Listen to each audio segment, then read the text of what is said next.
Hola y bienvenidos a Ecran Concert. El domingo 21 de marzo se llevó a cabo un primer debate entre 5 de los candidatos presidenciales en Perú para las elecciones de este año. Para este video les presentaré una versión editada donde solo he mantenido las respuestas precisas a las preguntas que se plantearon. Es decir, se han eliminado los saludos y despedidas, las referencias a cualquier otro tema que no sea sobre lo planteado, salvo muy pocas excepciones, donde quitar estas referencias externas sacaban de contexto las respuestas dadas. Se ha borrado también las pullas a otros candidatos o al gobierno, los silencios innecesarios, las redundancias, las carrasperas y las muletillas. Este fue un trabajo muy minucioso de varios días para lograr reducir las 2 horas y media de debate en únicamente media hora. Es decir, sacamos todo el hueso para entregarles únicamente la carne. Espero les sea de utilidad para elegir en estas próximas elecciones.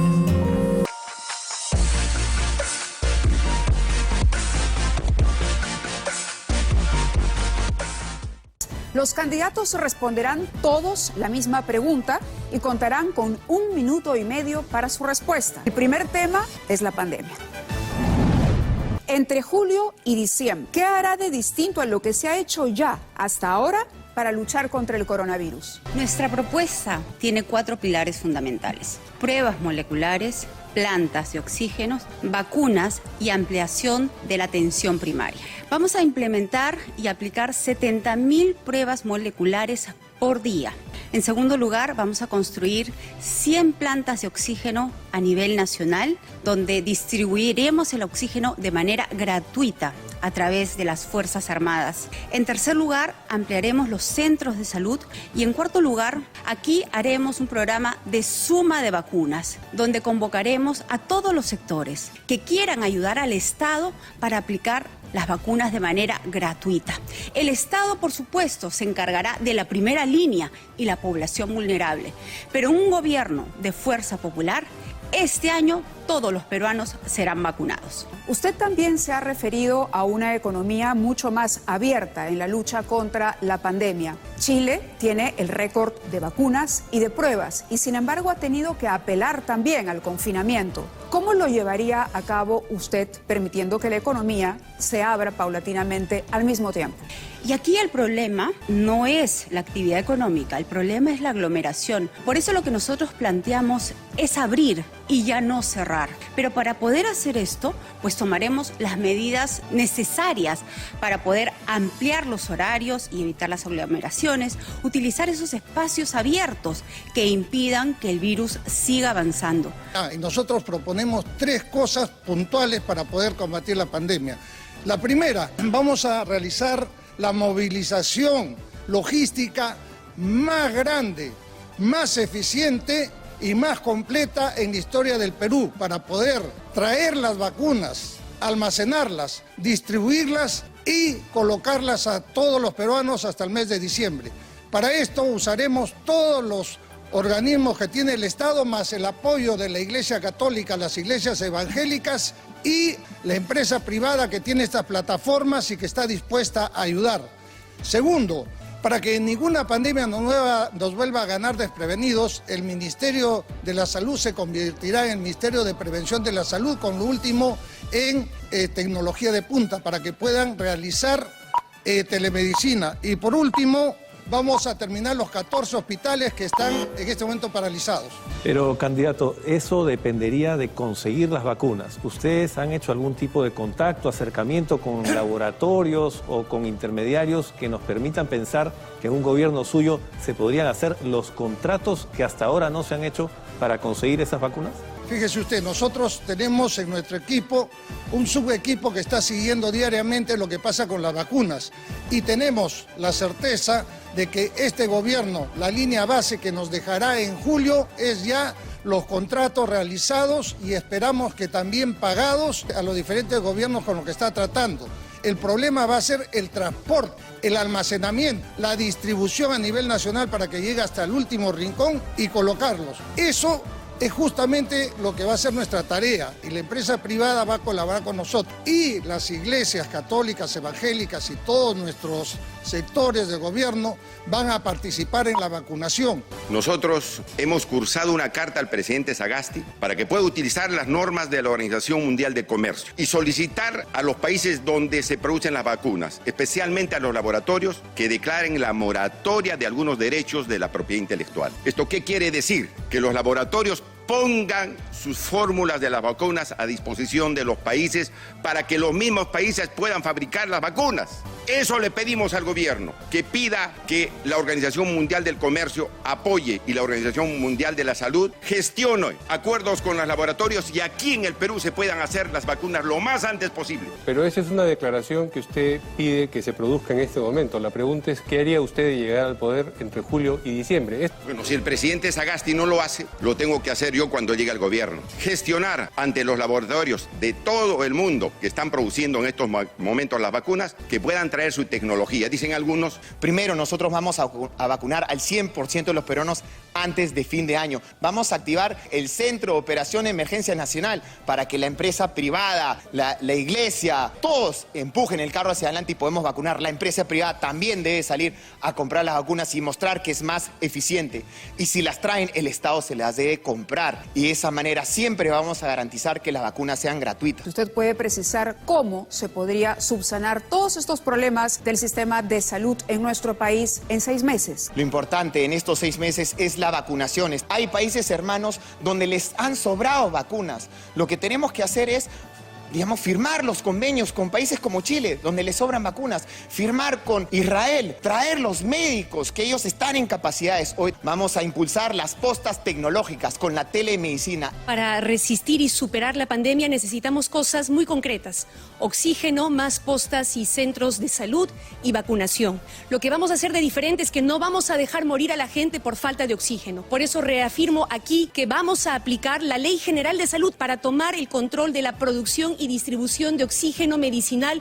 En segundo lugar, vamos a reabrir las postas médicas y centros de salud que lamentablemente durante la primera ola estuvieron varios de ellos cerrados. Vamos a reabrir por lo menos 1,000 en el año 2021. En tercer lugar, vamos a garantizar una campaña de vacunación universal, gratuita, ordenada y justa. No vamos a permitir que se haga negocio de la vacuna. Vamos a ser mucho más proactivos en las gestiones y los trámites administrativos para garantizar la llegada de las vacunas. Y finalmente, vamos a convocar para la distribución de la vacuna a una gran movilización nacional. Instituciones públicas, Fuerzas Armadas, para garantizar una distribución rápida y efectiva. Usted ha dicho que el gobierno tomaría el control de la producción y distribución del oxígeno medicinal. Sin embargo, el Estado ha sido tremendamente ineficiente en todos los ámbitos. ¿Qué es lo que garantizaría que ahora la cosa sería distinta bajo una administración de un nuevo gobierno que sería el suyo? Nosotros lo que planteamos es que el Estado tome temporalmente el control de la producción y distribución de oxígeno medicinal. Nosotros vamos a basar nuestras decisiones en evidencia científica. Para tener más ingresos se necesita ampliar la base tributaria o subir los impuestos. Concretamente, ¿cuál es su propuesta en materia de impuestos para generar ingresos fiscales? Primero, tenemos que rescatar a las pequeñas y medianas empresas, para lo cual crearemos un fondo de $1.000 millones para que las microfinancieras y las cajas puedan hacer préstamos a largo plazo y con intereses muy bajos, de tal manera que todos estos pequeños negocios puedan reflotar y pagar impuestos. Lo que se necesita es o bien subir los impuestos o bien ampliar, digamos, la base de los contribuyentes.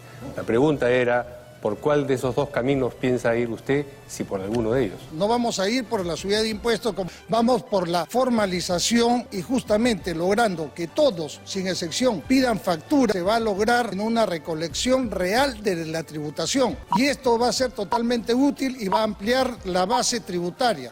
Y consecuentemente lo que se va a hacer es exigir el pago de los tributos que ya están dispuestos por la ley. Todos los impuestos que tienen que pagar las grandes empresas. Al contrario, se tiene que dar un respiro tributario económico, por ejemplo, a los micro y pequeños empresarios. No podemos gravarlos con impuestos. No se puede exigir el pago de los tributos en esa situación. Se tiene que crear, al contrario, un fondo de apoyo empresarial. Según su respuesta, entonces, usted velará por el cumplimiento del pago de los tributos únicamente de las grandes empresas y no de las pequeñas empresas. ¿Podría precisar mejor su respuesta? Las empresas que están dispuestas y están en condiciones de pagar tienen que cumplir con sus obligaciones tributarias. Los que no están preparados para el pago son las micro y pequeñas empresas. No se les puede exigir el pago porque están pasando problemas de carácter económico. ¿Cómo vamos a generar recursos? Ordenando el Estado. Necesitamos generar confianza para que la gran empresa invierta en el Perú. Tenemos que luchar contra el contrabando. Ahí es donde se van los recursos de todos los peruanos. Debemos ser muy firmes, pero no vamos a aumentar impuestos para los peruanos. Vamos a ampliar la base tributaria. Todos los gobiernos han querido luchar contra el contrabando. ¿Cuál sería el instrumento específico, nuevo y eficaz en la lucha contra el contrabando? Y también, ¿cuál sería la varita mágica para generar una confianza que todos deseamos? Somos un país minero, sí,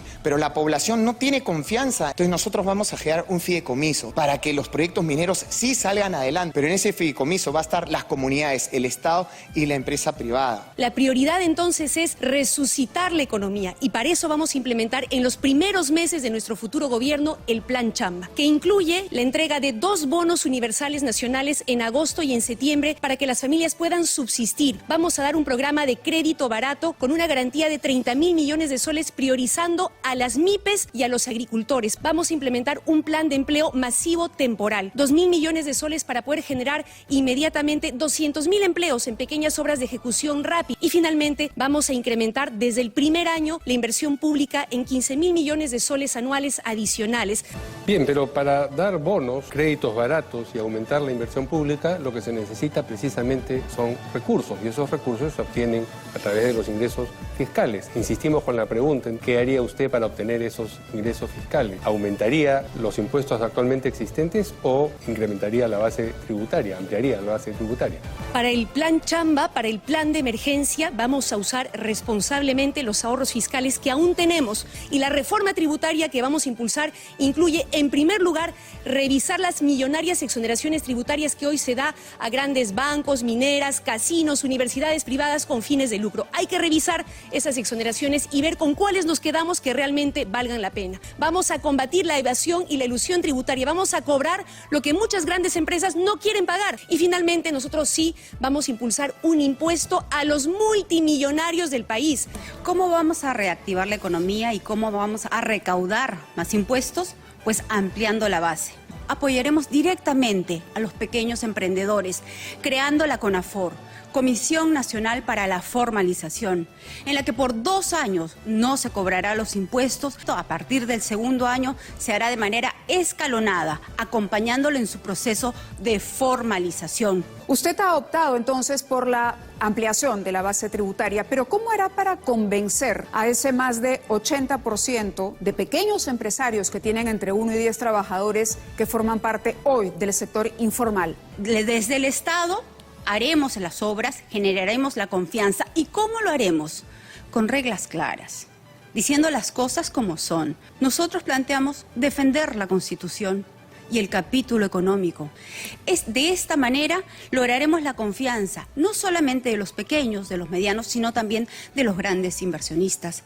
Tenemos que destrabar los proyectos mineros, tenemos que apoyar a nuestra agricultura y hacer que estos 2 grandes sectores trabajen de manera armónica. ¿Cómo lo haremos? Priorizando el agua, primero para el consumo humano, segundo para la agricultura y la ganadería y en último lugar para las actividades extractivas, y alcanzará para todos.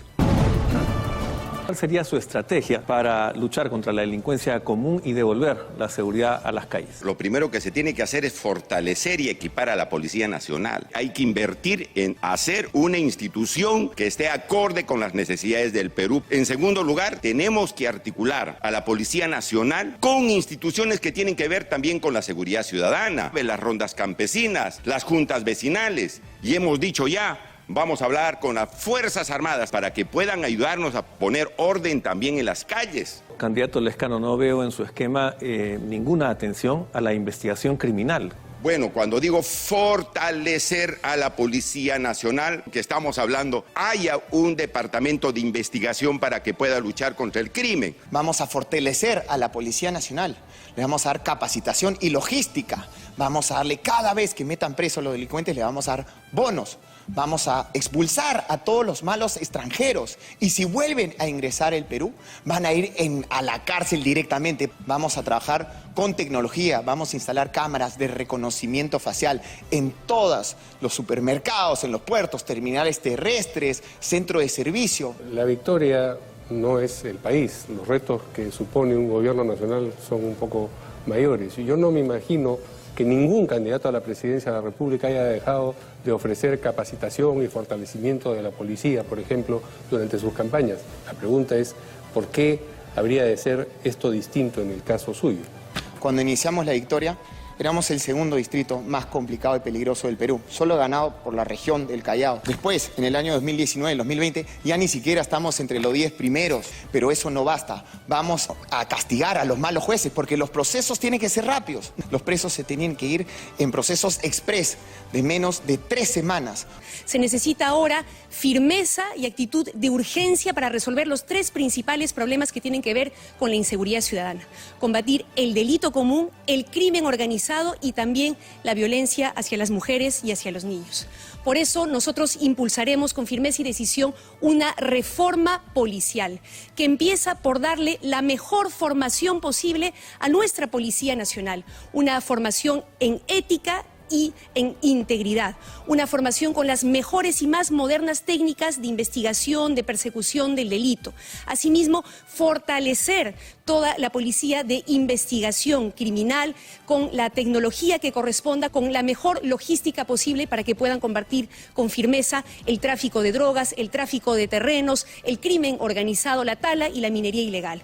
Y también vamos a capacitar a nuestra Policía Nacional para que las mujeres puedan recurrir con confianza a las comisarías, y vamos a implementar el sistema de denuncia digital para que por internet o por WhatsApp podamos acceder a nuestra Policía Nacional. ¿Significa que la policía hoy no se encuentra capacitada para luchar contra la delincuencia? ¿Y cómo hará con el sistema penitenciario? Necesitamos mejorar la formación de nuestra Policía Nacional, mejorar el acceso a la logística y a la tecnología del caso para que pueda combatir eficientemente un crimen organizado cada vez más sofisticado. Es importante también fortalecer o crear más bien fiscalías especializadas en el delito común, en el tratamiento de las bandas delincuenciales para tratar todo aquello que tiene que ver con homicidio, secuestro, robo agravado, de manera diferenciada de un sistema nacional que tenemos que fortalecer para luchar contra el crimen organizado, donde efectivamente tiene que haber una articulación muy estrecha entre la policía, Ministerio Público, Poder Judicial y el INPE. Finalmente, liderazgo. Me comprometo a presidir yo misma como Presidenta de la República el Consejo Nacional de Seguridad Ciudadana para poder hacer una evaluación y mejora permanente de las políticas en esta materia. ¿Qué proponemos para vencer a la delincuencia? El programa Distrito Seguro. ¿Qué vamos a hacer? Vamos a fortalecer a nuestra Policía Nacional, vamos a modernizar nuestras comisarías, vamos a traer más y mejores cuadros policiales para hacer mejores investigaciones criminales, vamos a hacer patrullajes inteligentes para tener un mejor mapa del delito y tomar medidas de prevención. Vamos a acercar la policía a la ciudadanía, pero para eso primero tenemos que reivindicarla, restablecer el principio de autoridad. Yo he vivido situaciones muy injustas que me llevó a conocer el sistema carcelario desde adentro. Creo que hay que modernizarlo, hay que cambiarlo, hay que construir más penales que permita deshacinar nuestras cárceles, que permita reclasificar a los internos, pero sobre todo tener talleres que permitan una verdadera resocialización de los internos. Candidata, pero en su esquema no vemos que haya, por ejemplo, postular un trabajo con la Fiscalía y el Poder Judicial, porque el problema de la delincuencia común muchas veces es que los dejan libres porque no hay una buena acusación fiscal. ¿Han contemplado siquiera este aspecto del problema? Por supuesto que se trabajará de manera articulada con el Ministerio Público y el Poder Judicial, pero también siendo absolutamente respetuoso de la independencia de poderes. Se tiene que iniciar inmediatamente de manera paralela una serie de acciones a largo, mediano, corto e inmediato plazo. A largo plazo, generar trabajo. Mientras más trabajo, menos delincuencia. La educación en valores. Mientras mejor educación en valores, menor delincuencia. A mediano plazo, cambiar el actual Código Procesal Penal, que defiende más al delincuente que al ciudadano. Hay que devolverle la función de investigar a la policía, quitársela a la fiscalía. Y número 2, dar una ley que permita cerrar los mercados negros, que es donde compran justamente los celulares que tanto les preocupa a mi sobrino.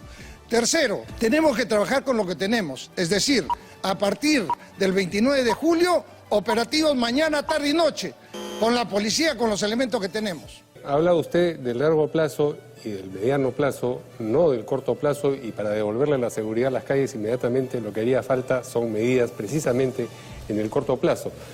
Le vuelvo a preguntar sobre eso y nos aclare por qué las cosas que pudiese proponer no las hizo cuando era ministro del Interior. Porque... Cuando era ministro del Interior estaba limitado, no podía tomar las decisiones presidenciales. El presidente es el único que puede determinar la prioridad en que se realiza el gasto.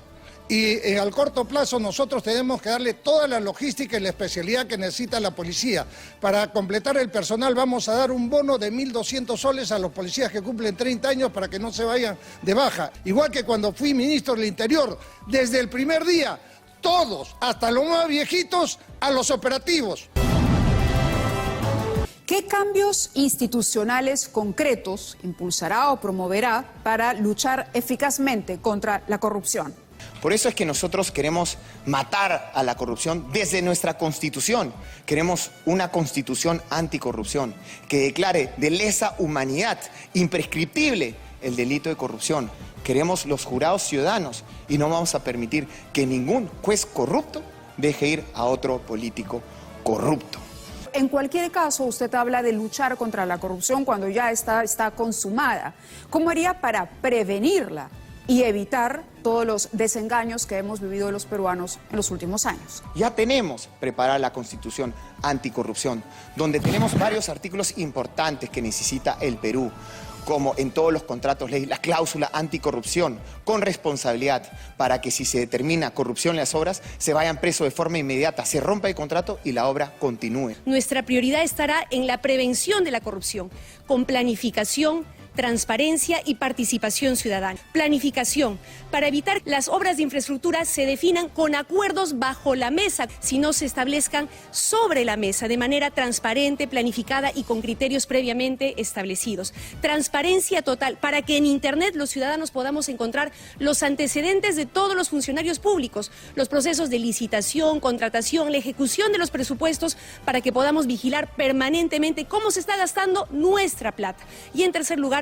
capacitando a la ciudadanía para que pueda ejercer efectivamente esta función de fiscalización y dándole los espacios para que pueda participar de este proceso. Parece ser usted haberse concentrado solamente en el tema de las contrataciones que hay con casos como los cuellos blancos y la corrupción que en pared con instituciones del gobierno hacen también los corruptos. Necesitamos prevenir ese tipo de situaciones, así como combatirla eficazmente y sobre todo garantizar que se lleven a cabo los procesos de investigación hasta el final. Por eso es fundamental promover, garantizar la plena autonomía del Ministerio Público y del Poder Judicial para que puedan medir a todos los corruptos con la misma vara y de una vez sentenciar, ¿no?, a aquellos que ya llevan bastante tiempo bajo investigación.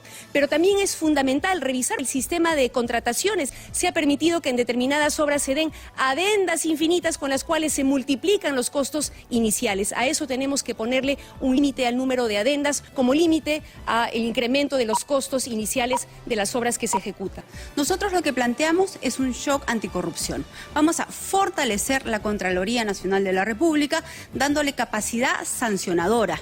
Vamos a separar a los corruptos, pero obviamente haciendo que el Estado siga funcionando con un control concurrente. Estableceremos el plan Transparencia 100%, donde podrá la prensa visualizar todas las adquisiciones del Estado. Estableceremos núcleos ejecutores del programa FONCODES para que los ciudadanos de manera organizada puedan vigilar todos los procesos de obras de nuestro país. Incluiremos e implementaremos también un sistema de protección al denunciante. Insiste usted en el tema de la transparencia, que es importante, pero que en buena medida traslada la responsabilidad de combatir la corrupción a la gente. La pregunta era qué cambios institucionales, esto es en el sistema legal, haría para combatir efectivamente o hacer más eficaz la lucha contra la corrupción. Fortalecer la Contraloría es lo que hemos distinguido en su respuesta. Y después ha mencionado también separar a los corruptos, pero para separar a los corruptos primero hay que identificarlos. La identificación de los corruptos se va a dar a través del fortalecimiento de protección a los denunciantes, no solamente a los funcionarios de menor rango que identifiquen que sus jefes han cometido un delito, sino también de la participación de la ciudadanía a través de sus núcleos ejecutores y la participación de la prensa. Trabajaremos de la mano del Ministerio Público y del Poder Judicial, que seremos muy respetuosos de la independencia de poderes y, por supuesto, respetuosos de todos los procesos de investigación que se llevan en Lavajato, en Cuellos Blancos. Haremos que ellos culminen su trabajo. Hay dos formas para luchar contra la corrupción. La primera, ningún ministerio hace obra pública a partir de los primeros 100 días. Vamos a disminuir los ministerios y vamos a crear el Ministerio de Fomento y Obras Públicas, donde va a estar presente la Contraloría desde el comienzo, en el preproyecto, en el proyecto y en la licitación. Es decir, reducir una cantidad de ministerios o evitar que los ministerios que existen hagan obras públicas para promover que todo esto esté centralizado en otro. Pero ¿cómo evitaríamos que la corrupción llegue a ese otro? ¿Qué lo haría distinto?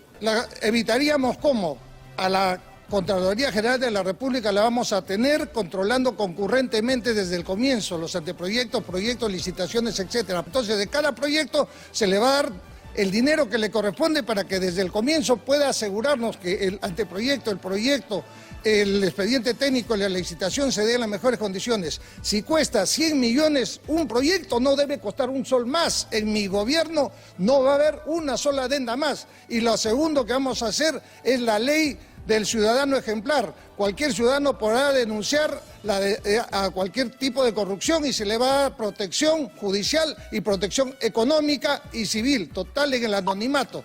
Mi partido, Acción Popular, ha tenido 2 presidentes honestos que nunca le robaron al Perú.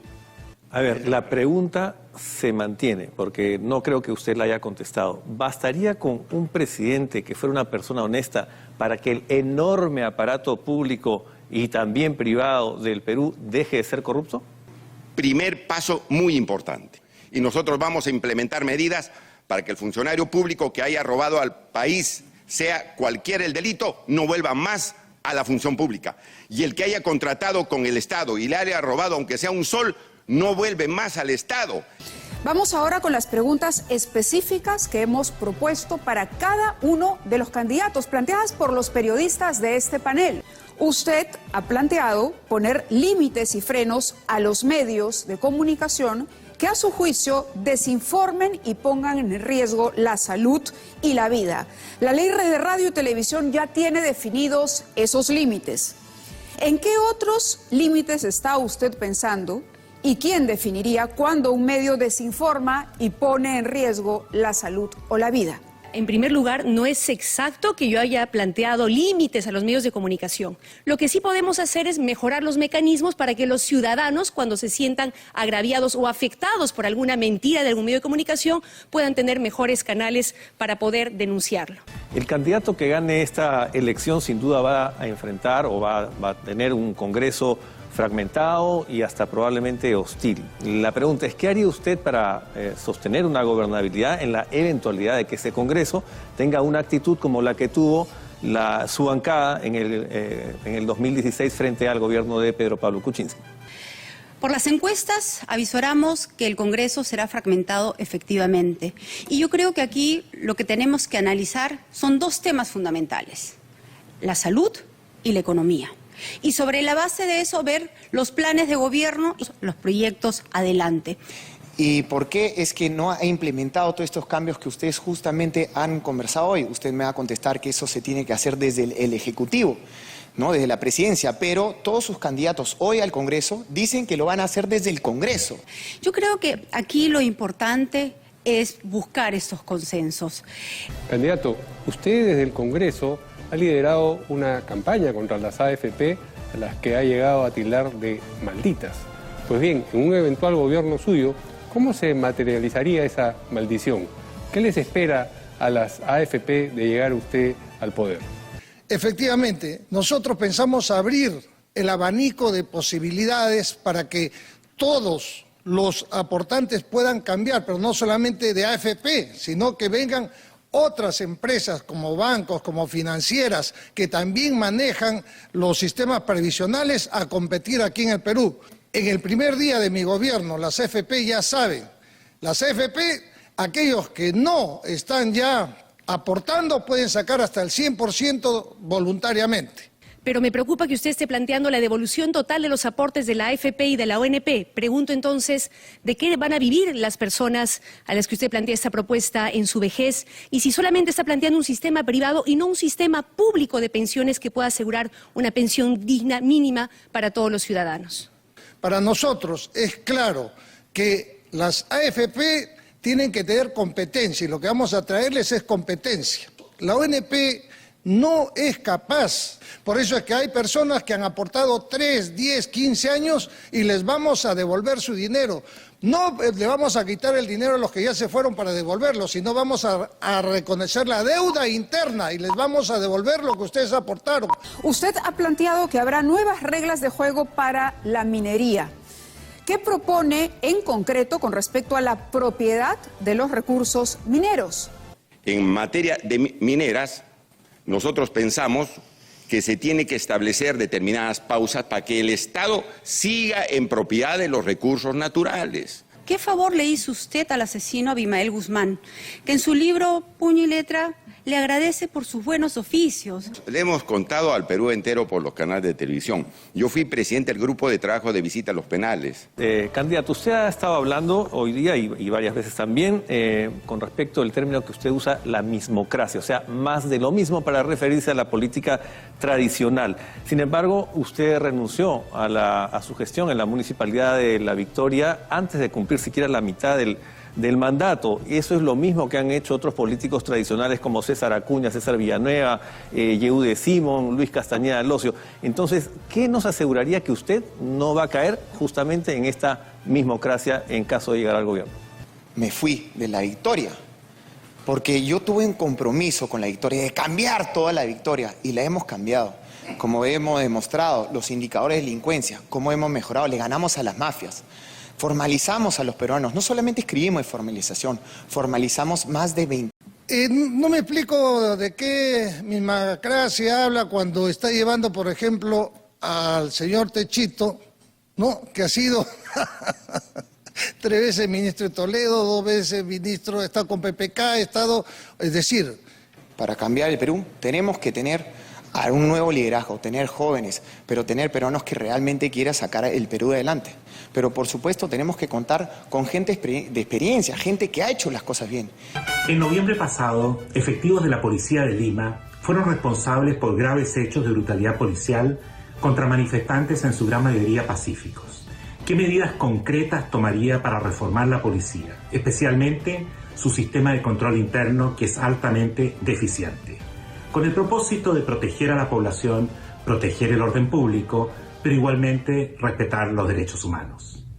Y yo creo que lo que se tiene que hacer es investigar seriamente y determinar las responsabilidades individuales. ¿Qué tenemos que hacer? Sí, reformarla, por supuesto, pero tenemos que dotarla de todos los implementos que ellos necesitan.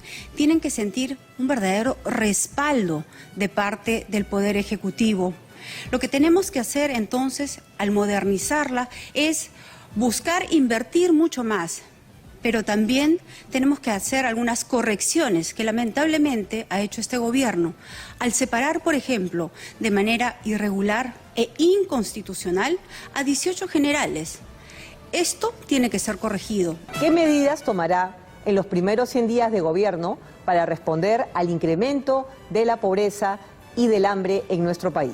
Pero lo importante es recuperar a las medianas y pequeñas empresas, y para eso es que vamos a nosotros a establecer el fondo de $1.000 millones, fondo soberano, para que las cajas y las microempresas, y las microfinancieras puedan prestarles a largo plazo y con corto intereses, justamente para que se recuperen en el menor tiempo posible. Muchos candidatos hablan de dar acceso a Internet, pero no mencionan que el Perú ya ha invertido más de $323 millones en una red dorsal de fibra óptica que no usamos en el 5%. Hablan de comprar un satélite de telecomunicaciones, pero no mencionan los más de $200 millones que hemos gastado en Perusat 1 y que todavía no aprovechamos. ¿Qué plantean para mejorar el acceso a Internet, sobre todo en zonas rurales, y por qué ese proyecto sí va a funcionar? Hay que poner en funcionamiento la red dorsal, pues la fibra óptica, ¿no? Si ha habido esa inversión, no la vamos a desperdiciar. Yo voy a adquirir un satélite de telecomunicaciones para todos los niños jóvenes y para todos los peruanos que trabajan en el sector público para que puedan gozar de este servicio que es fundamental para el progreso del Perú. De tal manera que se invierte $1.000 millones en un satélite, ¿no? De los 60.000 que se ha dado en el proyecto o en el programa Reactiva, $1.000 millones, una pequeña parte para poder introducir una tecnología que es absolutamente indispensable.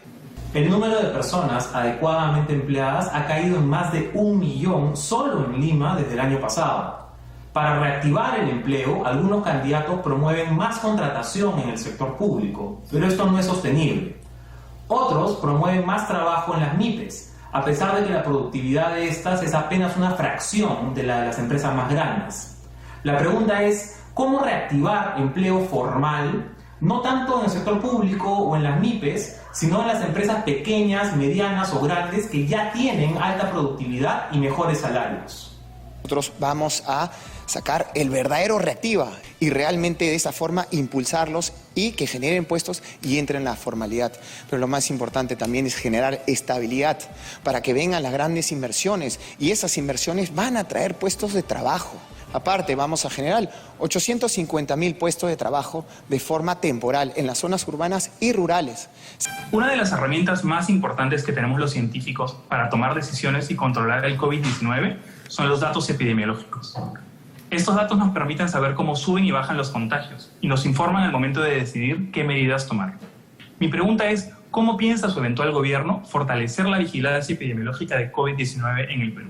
Nosotros estamos firmemente comprometidos con basar todas nuestras decisiones en evidencia, en data científica que además se haga de público conocimiento para que la comunidad científica y la ciudadanía también pueda vigilar esta información y asegurarse de que estamos tomando nuestras decisiones no arbitrariamente, no porque se nos ocurre, sino en función de esa información. Por eso hemos planteado la constitución de un Ministerio de Innovación, Ciencia y Tecnología que asegure que de manera transversal en todo el Estado se tomen decisiones sobre data científica, que articule también a todas las instituciones de investigación hoy dispersas en el Estado para que pueda haber una política de innovación, ciencia y tecnología para una mejor vigilancia epidemiológica.